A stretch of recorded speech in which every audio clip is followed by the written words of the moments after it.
Hi, Dr. Paul Haider here, with 6 ways to be happy 24/7. I see a lot of unhappy people lately, and we have a lot to be happy about. I was just watching a video about people who have arms missing, no arms at all, and they're playing the drums, or people who have no legs and are playing basketball, and all kinds of things. People who are playing baseball with no arms, and people driving race cars with with no arms, and people who are signing language and having a great life, and they're just saying, "I can and I will be happy no matter what." And there, there's a lot to be learned from that. We have all our limbs, and we can speak, and we can hear, and yet a lot of us are not happy. But there are ways to get there. There are 6 special ways so we can learn to be happy. First of all, prayer is important. A lot of people think that prayer is always saying all the terrible things that are happening in our life, but really in reality it's listening. It's to listen. That's why we have 2 ears, 1 mouth. And listen to what the still small voice says to us. When I sit down and pray, I'm not saying, this is happening, that's happening. I'm saying, please God, talk to me. And I listen to that voice. And I ask it. Sometimes my brain gets in the way, and, of course, stuff comes up, and I calm that down. I said, please God, talk to me. And that keeps going on for about an hour. And that's very important. Most people are just putting out stuff. I want this, I would like to have that, please make this happen, and all those different things. And it's not really what prayer is all about.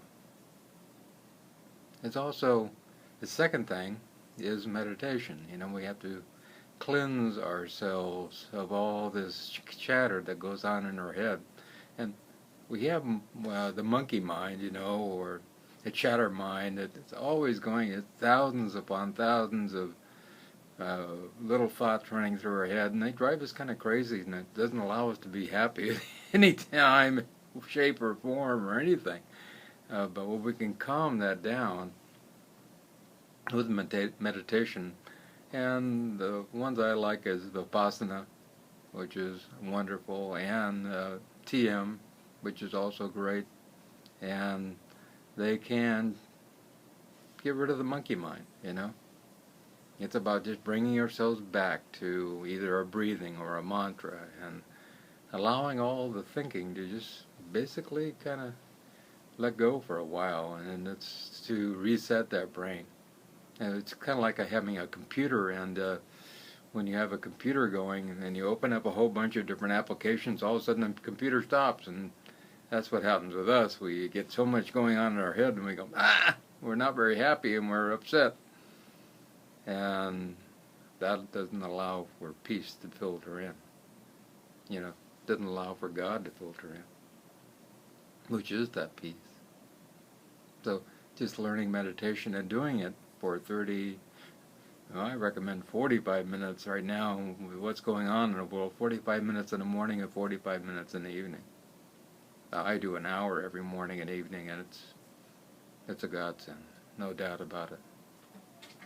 Getting out in nature every day. I go out and work in my garden all the time, and that's really important.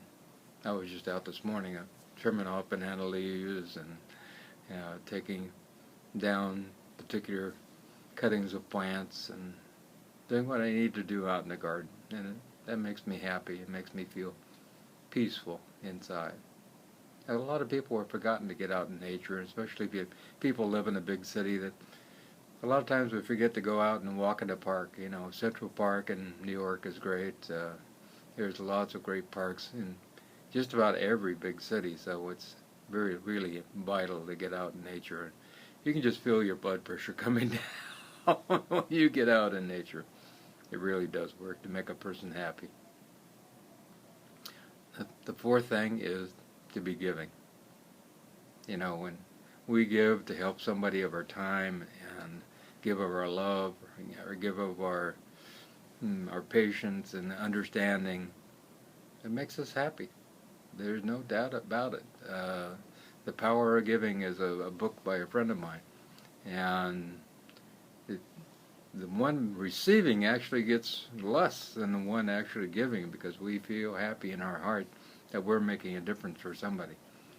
And when we do that on a regular basis, go out and work in a food bank, or, go help a farmer, or if we help a friend next door, who's working on his car, or, hey, babysit for somebody, whatever it is, and we feel better about life, and we feel happy.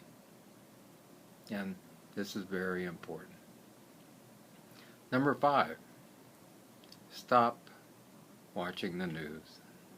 Now, I did a little study with myself a long time ago. I just actually took a look at the news, and I watched the news for 1 week, and I took my blood pressure a little high, and then I stopped watching the news for 1 week, and I took my blood pressure. It was almost about 15 points difference in my blood pressure, so it does create anxiety. I've known people who have never looked at the news in 30 years, and they are very well informed, and they're part of the city council, and they do great work in the world. We don't need to know all this stuff that's going on. Yeah, and most of it is bad that's on the news, so why do we fill our head with that? Not important.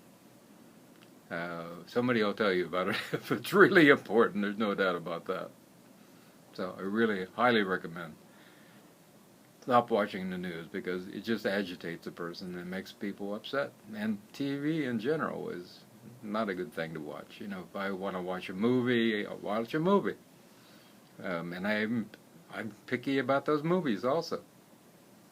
I like uplifting, loving, caring kind of movies. So, but other than that, I don't watch TV. It's not good for the brain. It just causes anxiety. So, let go of the news and let go of watching TV in general. See the good in everything. That's number 6. See the good in everything.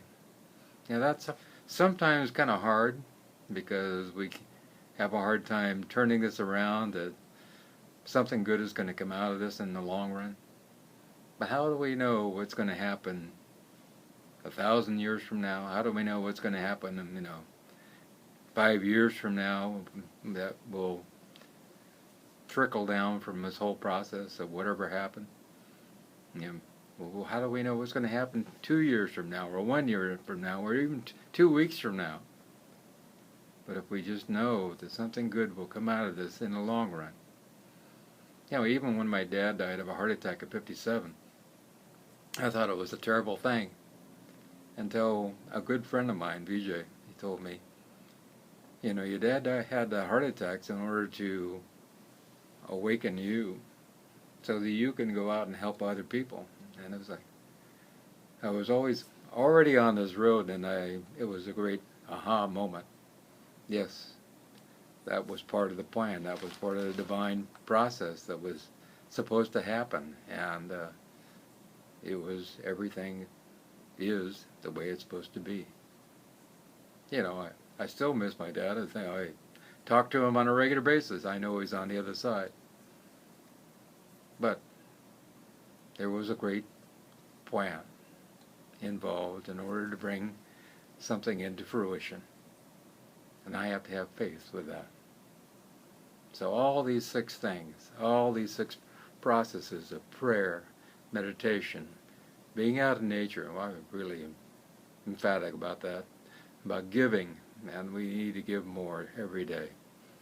And stop watching TV and the news, and see the good in everything. And that together is called pure happiness.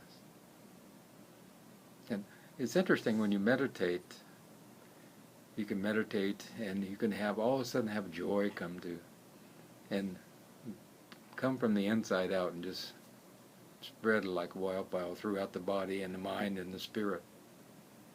And if you haven't attended a workshop or Vipassana or a TM meditation process of learning, about 4 nights, I highly recommend it. It will change your life. I love you.